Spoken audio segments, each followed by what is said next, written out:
This episode of News Dump is brought to you by Upstart. Okay, as promised, we are going to start off today's episode by not talking about COVID-19. The Roni. Because we're well aware that all of us would like to take a break and just not think about it for a few minutes. Have no fear, though. We certainly have lots of pandemic-related stories thrown in as well at the end because, well, you know. All right, here we go. Not talking about the virus. Okay, as you may or may not know, one of the worst films of all time, Cats, was recently released on VOD ahead of its physical release in April. And for reasons we can only assume amount to self-torture, people online decided to organize a nationwide social media watch-along where they could discuss the film as it played out by utilizing the hashtag #JellicleChat.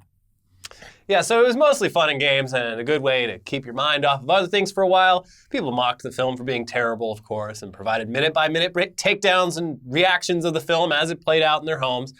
As the discussion around Cats online went viral, though, a tweet from a writer-director named Ben Meckler would lead to a reveal about the film that we're not sure anyone could have seen coming. No, we expected almost everything from this film, but not this. The tweet sent out by Meckler read, "I desperately need a tell-all book about the making of Cats. It could really help me through this." And the reply heard round the world came from a Twitter user named Jack Waz, who said the following in response to the previous tweet. Quote, "A VFX producer friend of a friend was hired in November to finish some of the 400 effects shots in Cats movie. His entire job was to remove CGI buttholes that had been inserted a few months before, which means that somewhere out there exists a butthole cut of Cats." All right. So this one tweet sparked absolute chaos within the entertainment industry. Could such a cut actually exist? Release the butthole cut. And if so, could this be far more important than the Snyder cut of Justice League? I think so. Well, yeah, it would definitely be more important than the Snyder cut. But in the days since an unverified butthole cuts of Cats was announced, its existence has so far remained nothing more than an urban legend. I want to believe. But yeah, this not knowing, it hasn't stopped filmmakers, actors, writers, and fans alike from spamming social media sites with demands that Universal Pictures release the butthole cut. So does such a cut of the film actually exist? Well, it's looking like maybe. Maybe.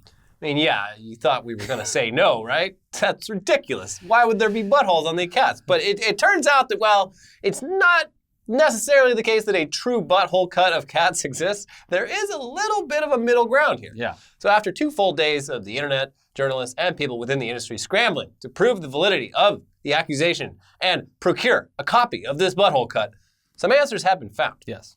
Research into the rumor done by Vanity Fair seemed to confirm that one such cut exists and has been spoken about within the industry since at least as far back as January. But their own different friend of a friend source denied the request to go on record about the whole thing. So this is obviously very serious business. It runs deep. Yeah, People's reputations are on the line here. They verified from a separate source that wasn't the one that contacted Ben Meckler, apparently, that this has at least been talked about for months now. Yeah, that butthole cut, it's in the Raiders of the Lost Ark warehouse. It's under the control of top men. But listen, it's not all dead ends. Let's go back to where this all started, Ben Meckler. Since his tweet was the one that resulted in the reply that spawned the whole butthole cut conspiracy, he kind of got obsessed with finding out the truth about this. And he was willing to open up personal lines of communication to anyone who might have more info. He did actually finally get a response from someone who wasn't just a friend of a friend, but someone who actually worked on the visual effects for the film. True first-hand knowledge. Here's what they said about it while still opting to remain anonymous. There were never shots of cats with buttholes, or at least by design. None that I saw anyway. However, there were a dozen or so shots where the skin and fur sim was groomed or just folded in a way that really, really looked like very furry lady genitals and buttholes by accident. The task, as typical with heavy CG shows, fell on 2D to paint out the offending articles where it was brought up and spotted. Daily reviews were constant awkward discussions of people plucking up the courage to point things like this out. Does that look like a fanny to you? Those must have been real fun meetings. Especially having watched this and everyone in the room knowing that this is going to land with a thud and be considered one of the worst movies of all time. But we have to make sure those fannies and those buttholes, at the very least, we got to get rid of those. You know, it is weird. Cats comes out and then, all this happens? 3 weeks later, there's a new virus Yeah. spreading throughout the world. Now, obviously, that whole anonymous source, but still a direct source, that kind of explains everything. And we're inclined to believe this anonymous source because it really does seem like the most reasonable explanation possible. Still, though, people were obviously upset that a full butthole-filled version of cats probably doesn't exist. But we'll let Ben Meckler have the final word on this since he started it all anyway. Quote, "I don't know why some of you are reacting to this with disappointment when to me the takeaway is, quote, there were also cat pussies." Seems like a bonus. X-rated cats. Yes, I know you weirdos want it. We're all waiting to see if the physical release will include the fanny butthole cut. Yeah. Yeah. Yeah. Anyways, now this. Oh, sorry, we're just going through some Last Week Tonight withdrawals. Their show has been taken off the air for the foreseeable future. Although it was good without the audience there. I found it to be. I thought it was better, honestly. I thought it was a lot more smooth. Yeah. I mean, plus it's a great segue, which is something we're usually pretty terrible at. So without further ado, terrible. Anyway, speaking of terrible movies, the Razzie Awards sort of happened recently, though they didn't have an actual ceremony because, we're not going to say it, but So let's just give you a rundown of this year's winners, aka this year's losers. And in case for some reason you are unaware, the Razzies are like the Tuggies, but for movies. And they were around way before the Tuggies. Mm-hmm. They celebrate the worst that the industry has to offer. So here you go. Here's the winners from this year's Golden Raspberry Awards. Rambo Last Blood took home 2 Razzies, one for worst reckless disregard for human life and public property, as well as worst remake, ripoff, or sequel. Worst actress went to Hilary Duff in a movie we never even heard of. It was called The Haunting of Sharon Tate. What? And then John Travolta took home the prize for worst actor for his roles in both The Fanatic and Trading Paint. Razzie Redemption Award was presented to Eddie Murphy, who has had a ton of absolutely terrible movie appearances over the past 2 decades, but received the Redeemer Award for his work in Dolomite Is My Name. Yeah, it's very good. Good. For him, yeah. It should come as no surprise that literally every other category was awarded to Cats this year. Yes, Cats nearly swept the Razzies this year, taking home the win in the following categories. Worst on-screen combo for any 2 half-feline, half-human hairballs. Worst screenplay. Worst director, Tom Hooper. Worst supporting actress, Rebel Wilson. Worst supporting actor, James Corden. And of course, worst picture of the year. So, congrats, Cats, for this monumental achievement in appalling entertainment. Now release the butthole cut. Hey, release the butthole cut. Hashtag release the butthole cut. I'm going to take out a billboard in Times Square. Nobody's going to be able to see it because no one's out right now, but that means it'll be cheap. Yeah. Yeah. Now you're thinking like a businessman. Yes. Okay, have no fear. We still have to get to Marvel's cringy new woke superheroes and some seemingly mandatory at this point coronavirus stuff. But first, let's take a second to thank today's sponsor, Upstart. As most of you have found out the hard way, getting into debt is easy. Getting out is hard, especially if your credit score isn't great. Thankfully, now there's Upstart.com, the revolutionary lending platform that knows you're more than just your credit score and offers smarter interest rates to help you pay off high-interest credit card debt.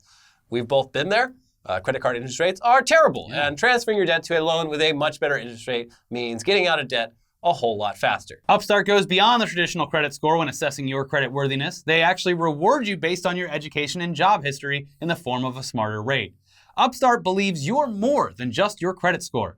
They make it fast, simple, and easy to check your rate. And since it's just a soft pull, it won't affect your credit score. The hard pull does happen if you accept your rate.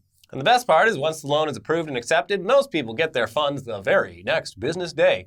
Over 400,000 people have used Upstart to pay off credit cards or meet their financial goals. Free yourself from the burden of high-interest credit card debt by consolidating everything into one monthly payment with Upstart. See why Upstart is top-ranked in their category with a 4.9 out of 5 rating on Trustpilot, and hurry to upstart.com/newsdump to find out how low your Upstart rate is. Checking your rate only takes a few minutes. That is upstart.com/newsdump. Or click the link in the description below. Thank you for sponsoring the episode. And okay, all right.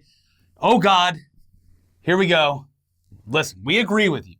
Marvel's latest generation of new warriors is just pure cringe. And it couldn't have dropped at a worse time because the last thing the world needs right at this moment is woke superheroes. There's probably a time and a place and maybe even a market for this. I don't know. All the people that I think they thought were the target audience for this seem really... yeah, I don't think anyone likes this. They seem the most offended at all on Twitter. Yeah. So, I don't think this is for anyone, really. Yeah, I would tend to agree. But dropping it right now, it's not doing anyone, especially Marvel, any favors. And most of all, the people behind this. I can't imagine the meetings that happened to create this. Listen, right now we need actual superheroes like doctors, volunteers, workers sacrificing their health and well-being to provide vital supplies to people. And influencers. And content creators, of course. So listen, let's just get through this and get it over with. This is gonna be like pulling a Band-Aid reading this. It is cringy as fuck. So Marvel recently announced, the Marvel Comics, they recently announced these new warriors alongside some mock-ups of how they look and a description of each one. Starting with, and yes, these are the real character names and descriptions, by the way. Yeah. Starting with Screen Time, a meme-obsessed super teen whose brain became connected to the internet after becoming exposed to his grandfather's experimental internet gas. Gross. Now he can see augmented reality and real-time maps and can instantly Google any fact. Does this make him effectively a genius? He sure acts like it does. Oh, Grandpa's old internet gas. That description just gave me the coronavirus. Yeah, seriously. I guess I'll die now. In my brain, when I think of Grandpa's old internet gas, I can just imagine a person, a 75-year-old man browsing 4chan and farting in his hospital bed. A 75-year-old man just tearing his asshole up with two hands. He can't control his bowels because he's shoved so many Sharpies up his butt to post them on 4chan that now gas just leaks from his asshole, thus creating the internet gas that Screen Time has huffed and turned into a superhero with. Next up, the dynamic duo, Snowflake and Safe Space. Fuck you. Fuck you! They're described as psychic twins. All twins are psychic, but we're psychicer. Snowflake, a cryokinetic, can materialize snowflake-shaped shuriken projectiles for throwing. Safe Space can materialize pink force fields, but he can't inhabit them himself. The reflex only works if he's protecting others.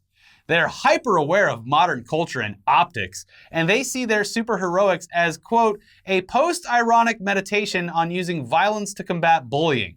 They're probably streaming this. And yes, all of these characters look like Twitch streamers. It hurts me inside and out to read these. So. After those two comes B negative. A teen, living vampire, exposed to Michael Morbius's blood as a child in a rogue but life-saving medical procedure. He still ages like a regular kid, but has all the abilities of Morbius. He's also obsessed with all the music and attitude of a classic long past decades like the 90s and the 2000s. The world is a vampire, and so am I. Jesus fucking Christ. Do you get the play on words? Yeah. The world is a vampire. Dun, dun, dun, dun, dun, dun. Because he likes the vintage music of the 90s, you see. Okay. All right, last but certainly not least is Trailblazer, a regular kid scooped up into the world of teenage superheroing.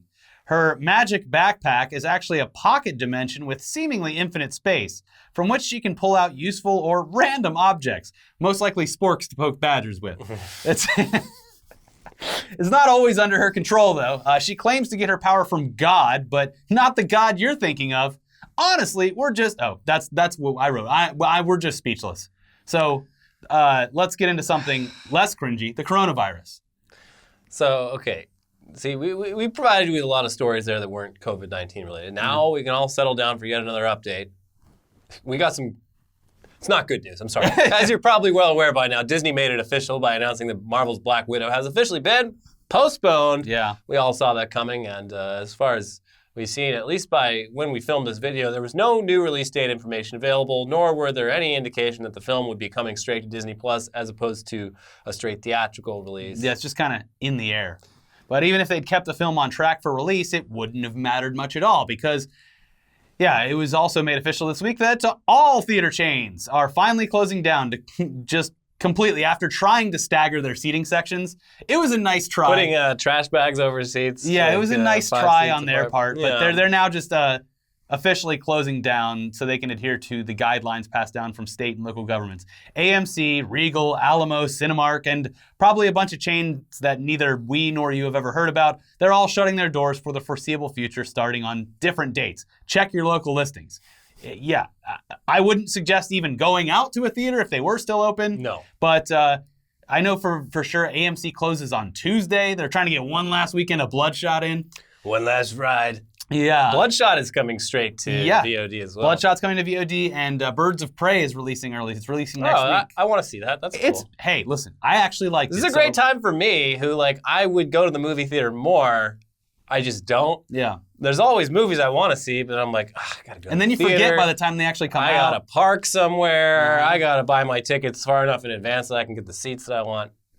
Now I can just pay $20 and watch that shit on my couch and pause anytime I need to take a piss or refill my drink or any of the important things. Yeah. So yeah. One good thing though, the business is back to booming for drive-ins. I know 90% of people that are watching this probably don't live near a drive-in, but we have 5 still here in the LA area. We do? Yeah, and they all got turned into swap meets. They're swap meets on Sunday afternoons and Saturday afternoons, but then they go back to being drive-ins. There's one about 10 miles east from here that is continuing their release schedule. They have 4 different screens. Okay. And you just turn to a certain radio station in your car and it plays through your car speakers. We're going back to drive-ins, baby, and it is the best part of this coronavirus outbreak. All right. So, hey, if you don't have one in your town, you could be the true capitalist that comes and saves everyone by buying one of those big blow-up screens. Yeah. There you go. Recession-proof. Yes.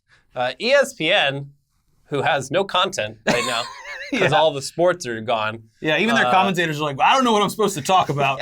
They're finding ways to keep antsy sports fans happy by expanding their coverage of lesser-known sports that don't involve lots of people standing too close to each other, as they are bringing back ESPN The Ocho. In a press release from the Sports Network, they said the following.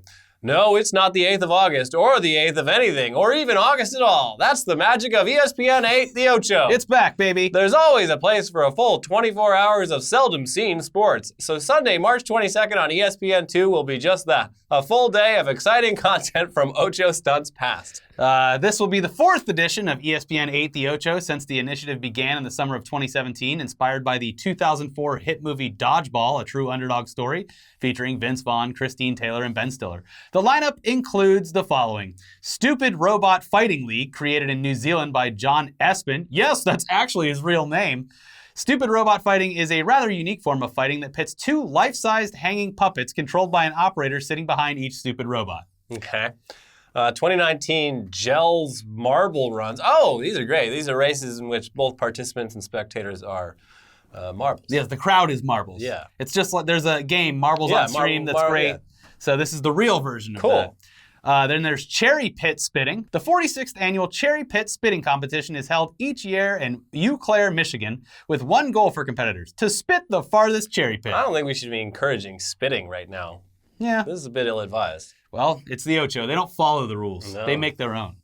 Sign spinning.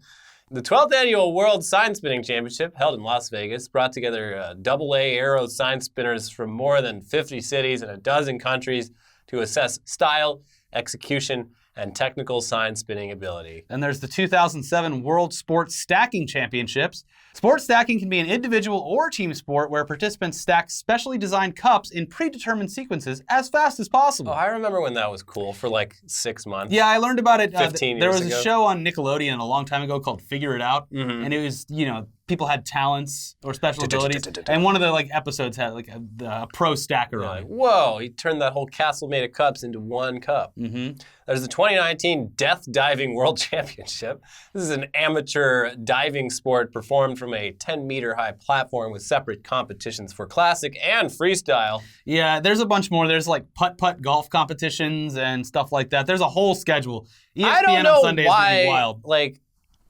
NBA season, it's over. Just start simulating games in 2K. Well, that's a golden opportunity. That's what I was saying on the stream the other day, but I don't know if they allow that anymore in the games, because you used to be able to just set it as CPU versus CPU, and it would be just fine. And I agree, this should... I feel like EA could flip a switch and give them... Flip the switch, EA. Yeah. Now, if sports aren't your thing and you'd just rather watch some movies or a series along with your friends without leaving the bunker, a new app called Netflix Party has blown up over the past week, and it allows you to just sync up your Netflix streams with your friends, and it has an integrated chat room so you can talk about whatever you're watching with whoever you send an invite to. It's done through a downloadable Chrome extension, and yes, we know there have been a few of these types of apps that have come and gone over the years, but this is the one that works right now. Yeah. Because very quickly, Netflix can put the screws to a lot of these companies. Yeah. There was one called Rabbit or something that changed afterwards. But yes, this one works now, at least currently. Plus, if you have Discord or you just want to sit on an extended phone call, it works as an easy way to just sync the shows while you hang out with your friends virtually over the phone or on video chat. So Yeah. there you go. And, God damn it. So... Should probably talk about Gal Gadot's video. So, this is a weird time. And it's affecting... We're dealing with it. It's affecting everyone, whether they're rich or poor, famous or non-famous. And, some celebrities whose, their hearts seem to have been in the right places, but, being incredibly rich and successful, it does make you a bit out of touch. So basically, Gal Gadot and a bunch of her celebrity friends. There's Will Ferrell, Sarah Silverman, Sia, Jimmy Fallon. Was Seth Rogen in it? I don't know. A lot of famous people. A lot of famous faces sitting in their giant backyards in the Hollywood Hills. Yeah. They all took turns singing Imagine by John Lennon. Yeah, stanzas from Imagine by John Lennon. Some of them okay, some of them quite poorly. And they released that into the world, I guess, I think it was on Instagram or something? To make everyone, to cheer people up. Inspire hope? I don't know. Just fucking donate money, you guys. Yeah. I know, your accounts all got, wiped this past week. All of our accounts did. Yeah. The stocks, they're real bad. Bad stonks. But, this isn't helping anyone. This is the worst thing I've ever seen. When I saw it, I just said, when this video goes up... It's way too early in the pandemic for this kind of shit. When this video goes up, I'll probably put it up Friday morning. I'll probably edit it tonight, put it up Friday morning. But as of Friday, it will have been... 1 week. 1 week.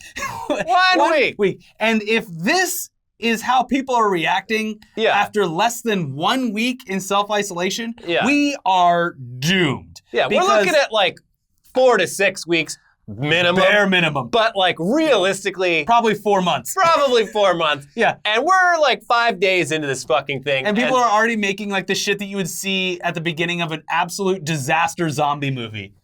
This is the last thing sent out through the airwaves before... ambulances started crashing into each other and zombies started roaming. This is what happens, though, when you shut down all of the active, film and TV sets in Hollywood. These people they need to perform. If you don't give them a script to perform, they start filming themselves doing the cringiest shit imaginable. Yeah. Well, here's the thing. It's becoming very clear, who can handle it and who can't, and who can do this the right way and who can't. Because... typically, so far, musicians have handled it well. They do live performances on there. Yeah. It's not as if actors can just read Shakespeare, although that might be a cool idea. Josh Gad has been reading children's books to kids online. Yeah, that's nightly. Nice. His was a little bit weird where he taught him it was okay to cry today, but that was a bit odd. A little bit cringy as well. The guitarist from Dragon Force does a daily guitar instruction class on Twitch now. People are coping. Actors, not so much. Yeah, it's I don't know. Yeah. It's just not what anyone asks for. It's not what anyone wants. I was baffled watching this. I was like, what? No, it felt apocalyptic. Yeah. And I'm looking at this, there's fucking 25 people in it. I'm you could each throw down $10,000 and buy masks for every hospital in Los Angeles. And wouldn't even notice the money being gone. Yeah. Yeah.